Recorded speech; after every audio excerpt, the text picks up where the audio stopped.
오늘 이 새벽에는 영원한 제국은 없다라는 제목으로 함께 말씀을 나누고자 합니다. 우리가 사실 모든 인생들은 그렇습니다만 영원할 것 같은 것에 우리는 집중하게 되고 또 그런 것을 추구하게 되겠죠. 또 그래서 사실 우리는 그러한 영원한 것, 어떤 명확한 것을 얻고자 사실 모든 문제 속에서 우리는 정답을 찾으려고 참 많은 노력을 합니다. 근데 사실 우리가 찾고자 하는 정답은 정답이어서 우리가 그것을 찾으려고 하는 것이 아니라 이미 정답은 정해져 있지만 내가 바라고 원하는 그 기준과 그 가치 속에서의 정답을 찾으려고 열심히 부단히도 우리가 노력을 하는 것 같습니다. 그러니까 하나님 안에서 과연 그게 옳은 것인가? 때로는 하나님이 우리에게 여러 가지 모습으로 모양으로 또는 우리의 능력에 맞게끔 우리에게 부여하신 것이 있는데 우리는 그것에 대해서 만족하지 못하고 그것을 보다 더 큰 것, 더 많은 것, 또 다른 것을 추구하려고 하는 그런 모습들이 종종 있습니다. 그래서 우리는 뭘 하게 되냐면 실패라는 것을 하게 되는 거죠. 어떤 많은 분들은 세상적에서는 이 실패라는 것을 두려워할 이유는 없다라고 이야기합니다. 저도 동의합니다. 우리가 실패를 두려워할 이유는 전혀 없습니다. 그것이 잘못되고 그것이 옳지 못하다라는 사실을 우리가 인정하고 또 그러므로 말미암아 우리가 무엇이 옳은 길인지 어떤 것이 정의인지 하나님이 원하는 것이 무엇인지를 깨달아 안다면 실패는 누구나 우리 필요한 것이고 실패는 가장 가치 있는 것이라 할 수가 있겠습니다. 그런데 우리에게 정해진 그 길이 있고 이미 우리는 충분히 그런 모든 것에 대한 정답을 명확히 암에도 불구하고 그런 부분들에 대해서 전혀 상관하지 않고 헛된 것을 추구하고 쫓아간다면 과연 우리는 정답이라는 것을 찾을 수가 있겠는가 하는 생각을 하게 됩니다. 결코 정답을 찾을 수가 없게 되겠죠. 정답을 찾을 이유도 없고 찾을 수도 없을 것 같습니다. 세계사를 보면 많은 나라들이 아주 정말 이 세계를 통치하는 그러한 완강한 어떤 막강한 힘을 가진 제국들이 등장하는 것을 볼 수가 있습니다. 그 중 하나가 바로 바벨론 제국입니다. 우리가 역사 속에는 바벨로니아 제국이라고 하는 그런 제국이죠. 영원할 것 같은 제국, 도저히 망하지 않을 것 같은 막강한 군사력과 엄청난 경제력을 자랑했던 그리고 통치력을 발휘했던 그런 황제 속에서 자라났던 그런 제국이었습니다. 그러나 그런 제국이 어느 날 하루 순간에 망할 수밖에 없게 되는 이유가 있었죠. 사실 여러 가지 문제로 사회에서는 그런 세계사 역사가들이 이러이러한 이유 때문에 바벨론 제국이 망할 수밖에 없었다라고 그렇게 이야기를 하고 있습니다만 성경에서는 그 바벨론 제국의 망한 이유를 우리에게 오늘 명확하게 이야기해 주고 있는 것이 바로 오늘 본문입니다. 우리가 빗대어 본다면 나는 정말 하나님 안에서 지금 현재의 모습이 가장 완벽하고 누가 보더라도 정말 부러울 만한 그러한 삶으로 살아가고 있다 하지만 우리가 바벨론 제국을 생각해 본다면 과연 이게 영원할 수 있겠느냐 하는 부분을 우리가 한번 생각해 봐야 됩니다. 지금 어느 때보다 내가 평안하고 우리 가정이 가장 화목하고 모든 일들이 잘 술술 풀려나간다 할지라도 과연 내가 하나님 안에서 이 모든 삶이 주님 오시는 그날까지 내가 영원할 수 있겠느냐 하는 생각을 우리가 해봐야 된다는 거죠. 만약에 이 가치를 모른다면 내가 지금 누리고 있는 그리고 내가 지금 현재 소유하고 있는 이 모든 것들에 대한 진정한 하나님이 주신 것에 대한 가치를 모른다면 우리는 뭘 찾냐면 더 풍요로운 것, 더 많은 것, 더 평화로운 것을 찾게 된다라는 겁니다. 그렇기 때문에 우리는 항상 하나님 앞에서 어떤 삶의 모습 속에서 살아가야 되는지를 깨닫게 하는 본문이 바로 오늘 이 본문입니다. 그래서 제목이 뭐냐면 영원한 제국은 없다라는 겁니다. 다시 말하면 우리에게 있어서 이 영원함을 가지고 있는 그런 어떤 모습들은 없다라는 거죠. 우리는 그 속에서 늘 스스로를 생각하고 바라보고 그 속에서 하나님의 뜻이 무엇인지 찾지 않는 그런 노력을 하지 않는다면 우리는 영원할 수가 없다라는 것을 깨닫게 하고 있습니다.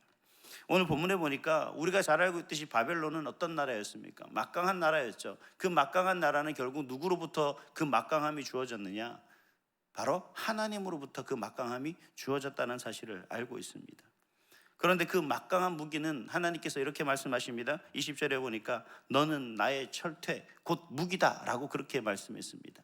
하나님께서는 이 바벨론이라는 철퇴, 곧 무기를 사용해서 이스라엘 백성들을 가르치고 이스라엘 백성들을 깨닫게 하기 위한 그런 도구로 사용하셨던 것입니다.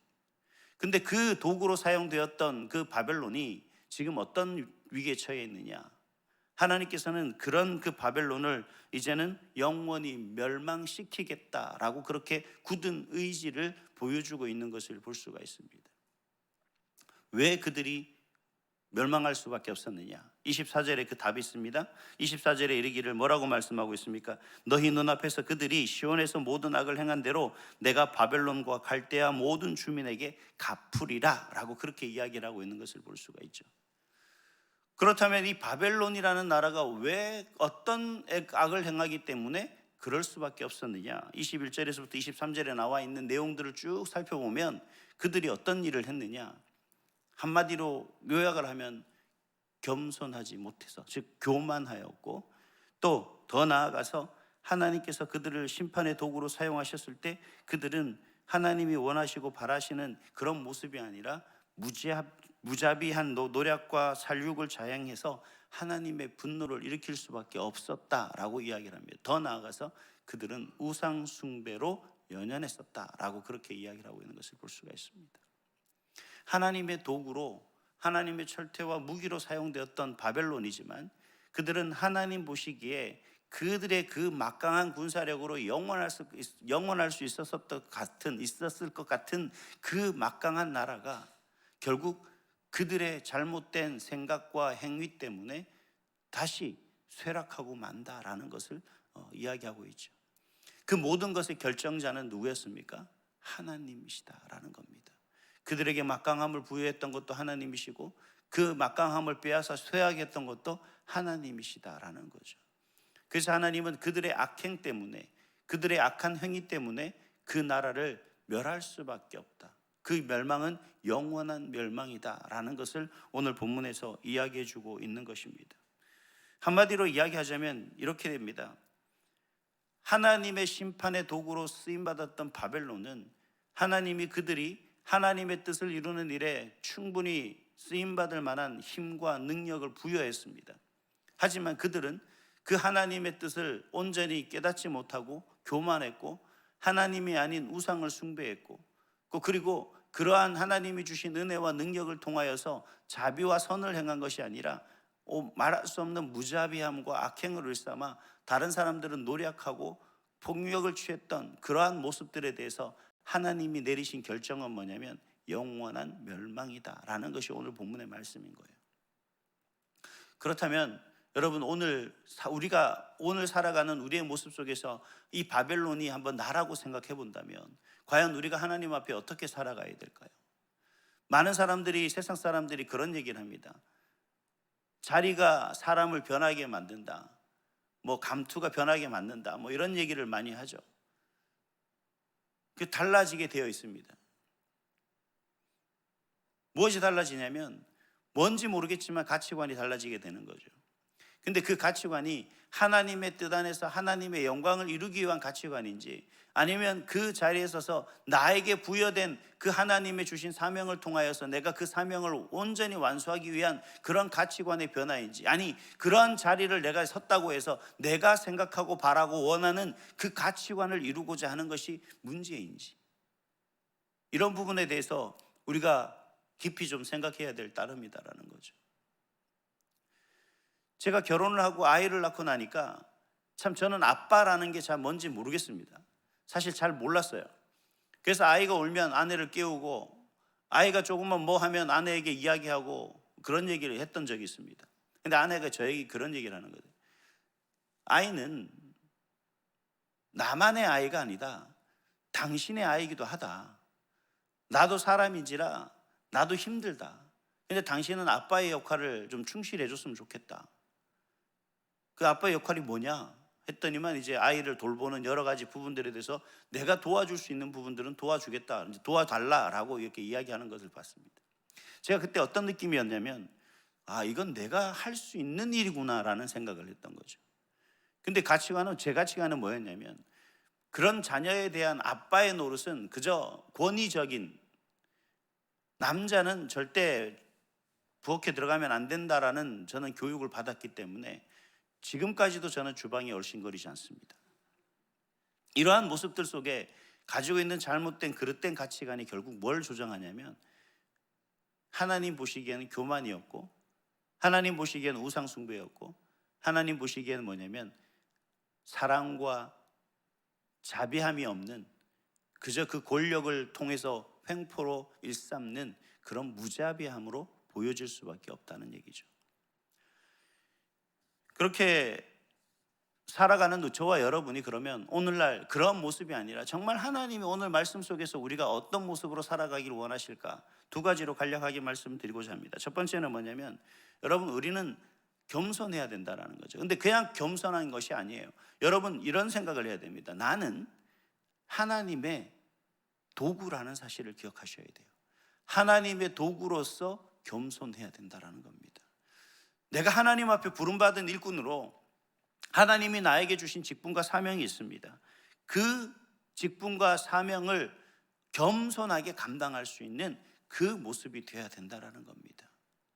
어디에 있다고 해서, 내가 어떤 결정권을 가지고 있다고 해서, 또는 내가 어떤 선택권을 가지고 있다고 해서 내가 함부로 그 부분에 대해서 내가 좌지우지하려고 하면 안 된다는 거죠. 뭘 먼저 우선시 생각해야 되냐? 하나님이 먼저 되는 것입니다. 하나님의 뜻이 먼저 세워지는 것이고 하나님의 영광이 먼저 나타나야 된다는 거죠. 그러려면 우리가 어떻게 해야 됩니까? 나를 낮추고 하나님을 드러내야 되는 거예요. 바로 그게 겸손히 하나님이 나를 도구로 부르신 것에 대한 도구로서 마땅히 해야 될 모습이라는 겁니다. 이사야서 3장 11절에 보니까 악인에게는 화가 있으리니 이는 그의 손으로 행한 대로 그가 보응을 받을 것임이니라 라고 그렇게 말씀하고 있는 것을 볼 수가 있습니다. 좀 오늘 말씀하고 같죠? 하나님 안에서 내가 분명히 그들이 행한 대가에 대한 결정을 하나님이 아시기까지 무엇 때문에 그들을 그렇게 결정하셨습니까? 바벨론을 멸망, 영원할 멸망으로 결정하시기까지는 그들의 악한 행위 때문에 그렇다. 그들의 교만 때문에 그렇다. 그들이 하나님 뜻을 온전히 세워나가지 않기 때문에 그렇다라는 것이죠. 그래서 우리는 내가 하나님이 나에게 주신 어떤 사명들, 직분들, 또 하나님의 부르심에 합당한 삶의 모습으로 살아가기 위해서는 먼저 겸손해야 된다라는 겁니다. 하나님 앞에 정말 최고로 최선으로 쓰임받기를 원하신다면 이러한 겸손한 모습으로 오늘도 내일도 온전히 겸손한 마음이 되어 하나님을 온전히 먼저 생각하는 그런 여러분이 될 수 있기를 간절히 소망합니다. 두 번째는 뭐냐면 늘 주님 앞에 서라는 것입니다. 죽게 하듯 해야 된다라는 거예요. 지금 이 일을 주님이 보고 계신다, 내가 하는 모든 일들을 주님이 보시고 계신다라고 하면 여러분 어떤 생각을 가져야 될까요? 제가 가만히 생각해 봤습니다. 저는 참 잘했어, 나는 열심히 했어, 최선을 다했어. 이건 어디까지나 제 기준이죠. 제가 뭔가를 했는데 피곤하면 어떻게 한 거예요? 열심히 한 것 아니겠습니까? 내가 뭔가를 했는데 몸이 아플 정도로 뭔가 일을 했어요. 그럼 저는 열심히 한 거라고 생각을 합니다. 누가 보더라도 열심히 했다라고 할 수가 있겠죠. 근데 열심히 한 것하고 하나님이 보시기에 그 모든 모습이 마땅한 것인가를 우리가 좀 생각해 봐야겠죠. 하나님이 바라고 원한 거 아닌데 그게 뜻한다고 뭔가를 열심히 했다고 해서 그 잘한 거겠냐는 거죠. 제가 처음으로 이제 결혼을 하고 나서 빨래라는 걸 해봤습니다. 저는 그런 걸 몰랐어요. 뭐 옷을 사면은 그냥 입어야죠. 근데 뭐 빨아서 입어야 된다. 그 귀찮은 일을 왜 해야 되냐? 전기세, 수도세, 뭐 세제 낭비해가면 뭐 그렇게 왜 하냐라고 하는데 꼭 그렇게 해야 된다고 합니다. 그래서 그 새로 산 옷을 그냥 빨기 한두 벌 그냥 빨기가 아까우니까 어떻게 해요? 흰 옷이고 무슨 옷이고 다 같이 집어넣죠. 그랬더니만 흰 옷은 색깔이 들어서 거무스름하게 변하고 뭐 이렇게 되더라고요. 저는 열심히 했으니까 이제 다 해서 칭찬을 받을 줄 알았는데 왜 괜한 시키지도 않는 일을 해서 이렇게 만드느냐라는 잔소리를 듣게 됩니다. 잘한 일인가요? 저의 기준에서 열심히 했지 않습니까? 최선을 다했습니다. 근데 쓸데없는 일이었다는 거죠. 안 해도 될 일이었다. 아니, 안 하니만 못한 일을 한 것밖에 되지 않는다는 거죠. 이게 나의 열심이고 나의 최선이 문제가 아니라 하나님이 보시기에 그 모습이 최선이냐 그 열심이냐라는 문제입니다. 하나님의 뜻을 이루기 위함에 우리가 사람을 살아가는 모습 속에서 내가 하나님이 바라고 원하는 그 뜻을 이루기 위해서 최선을 다하는지, 아니면 내 생각에 그냥 내 욕심에 내가 만족하는 것에 의해서 그 만족감 때문에 이것을 열심히 최선을 다하는지는 여러분 누구보다도 우리가 생각해야 된다는 거예요. 내가 생각하고 만족하는 것이 아니라 과연 하나님께서 이 부분에 대해서 만족하고 계실까? 이 부분에 대해서 충분히 이해하고 계시는 건가? 정말 하나님이 바라시고 원하시는 일인가에 대해서 우리가 좀 몰두해야 된다라는 겁니다.